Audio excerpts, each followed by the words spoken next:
எடுத்துக்காட்டு 2.1 1/2 மற்றும் 2/3 இவற்றுக்கிடையே எவையேனும் இரு விகிதமுறு எண்களை காண்க. எவையேனும் எத்தனை விகிதமுறு எண்கள்?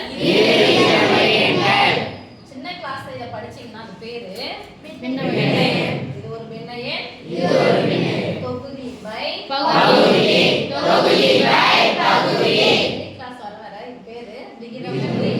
அந்த விகிதமுறு எண் சொல்லும்போது எந்த வடிவம் சொல்லுவோம்? P/Q வடிவம். P/Q வடிவம். ஓகே, சரி. இப்போ இந்த இரண்டு எண்களுக்கு இடையே ஏதேனும் இரண்டு விகிதமுறு எண்களை சொல்றாங்க. ஏதேனும் ரெண்டு பை நம்பர் சொல்றாங்க. விகிதமுறு என்ன பை போடுறதா எழுதணும்? Yes miss. இது மாதிரி எழுத சொல்லும்போது நடுவுல ஒரு டேஷ் ஏதோ நம்பர் வருது அப்படினா இது நம்ம என்ன பண்றோம்? பை போடுறோம். அப்ப எதை பார்க்கணும்? ஃபர்ஸ்ட் பகுதிகளை பார்க்கணும். அதாவது நடுவுல பிளஸோ மைனஸோ இருந்துச்சுன்னா பகுதிகளை பார்க்க சொல்றோம் இல்லையா? பகுதிகளை பார்க்கணும். இரண்டு இருக்கு, எங்கனா இருக்கு? 3. அப்ப 2 இங்க 3னா ஒண்ணுக்கு ஒரு சம்பந்தம் இருக்கா? 3. இரண்டும் என்ன எண்கள்? என்ன எண்கள்? ஒன்றுக்கு ஒன்று சம்பந்தம் இல்ல. அதனால எப்ப சம்பந்தம் இல்லையா அப்ப என்ன பண்ணணும்? நேரா நேரா பெருக்குறோமோ அப்ப குறுக்க குறுக்க பெருக்கினா இந்த நம்பர் என்னவா மாறும் சொல்லுங்க? 1 3 6 இது 2 4 இப்ப பாக்குறீங்க 3/6 4/6. அதாவது சின்ன கிளாஸ்ல படிக்கும்போது இது பேர் என்ன சொல்றீங்கன்னா இதனுடைய சமான பின்னம். தொகுதியையும் பகுதியையும் ஒரே எண்ணால் பெருக்கினால் கிடைக்கக்கூடியது என்ன பின்னம்? சமான பின்னம். அப்ப தொகுதியை பகுதியை ஏதாவது பெருக்கணும் 3. அப்ப இதனுடைய சமான பின்னம் இது.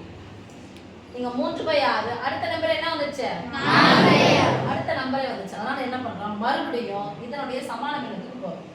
எனக்கு சமான பின்னம்னா தொகுதியையும் பகுதியையும் ஒரே எண்ணால் மாற்ற வேண்டுமா? அப்போ பகுதியை 2 ஆல் பெருக்கினால் தொகுதியை 2 ஆல் பெருக்க வேண்டும். அடுத்து பகுதியை 2 ஆல் பெருக்கினால் தொகுதியை 2 ஆல் பெருக்க வேண்டும். சொல்லுங்க 3 6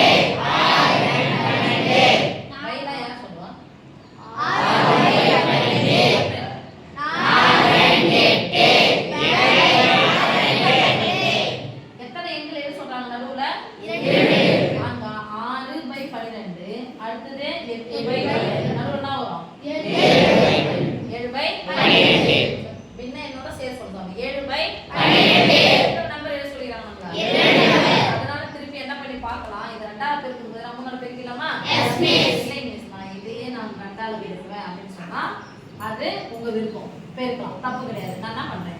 3 ஆல் பெருக்கிறேன். பகுதியை 3 ஆல் பெருக்கினால் தொகுதியை 3 ஆல் பெருக்க வேண்டும். பகுதியை 3 ஆல் பெருக்கினால் தொகுதியை 3 ஆல் பெருக்க வேண்டும். 3 3 9 6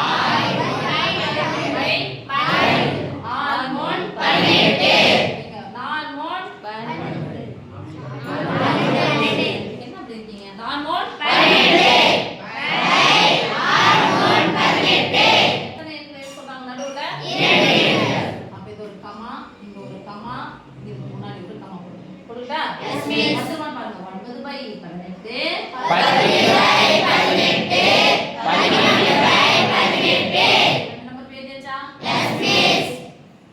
பயிற்சி 2.1 இரண்டாவது கணக்கு -7/11 மற்றும் 2/11 என்ற எண்களுக்கிடையே எவையேனும் 3 விகிதமுறு எண்களை காண்க. எத்தனை விகிதமுறு எண்கள் சாமி? பாருங்க, பகுதி இது மாதிரி இடையே உள்ள எண்கள்னா ஒப்பிடுக. இல்லைன்னா எது பெரியவை எது சிறியவை தான் ஒப்பிடுக. இத 7 வரிசை இறங்கு வரிசை இது மாதிரி எது வந்தாலும் ஃபர்ஸ்ட் நம்ம பார்க்க வேண்டியது யாரு? விகிதமுறு எண்ணுடைய எதை பார்க்கணும்? பகுதிகள் ஒரே மாதிரி தான் வேற மாதிரி தான் ஒரே மாதிரி தான் ஈஸியா எழுதலாம். நீங்க என்ன நம்பர் இருக்குன்னு பாருங்க. மைனஸ் தொகுதியில் வந்தாலும் பகுதியில் வந்தாலும் சென்டர்ல தானே போட சொன்னீங்க, ரைட்டு. ஆனா இங்க போடும்போது இந்த நம்பர் பிளஸ் இருக்கு, இது என்ன இருக்கு? பகுதிகள் ரெண்டும் ஒரே மாதிரி இருந்துச்சு. டக்கு நீங்க வரைய வேண்டியது எண் கோடு. என்ன வரையணும்? எண் கோடு. -7 -6 -5 -4 -3 -2 -1 +1 +2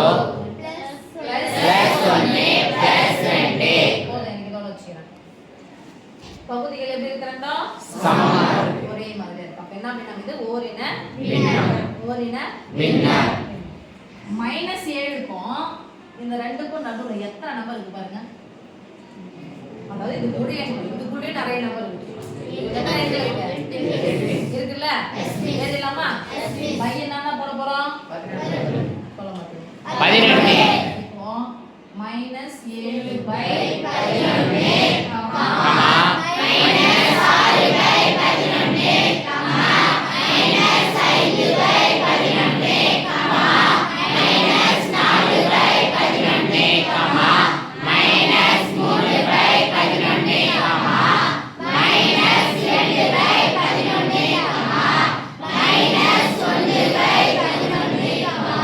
இந்த 0 எடுக்க வேண்டிய அவசியம் இல்ல, விட்டுருங்க. அடுத்து ஓகே, எஸ் மிஸ். எவ்வளவு நம்பர் இருக்கு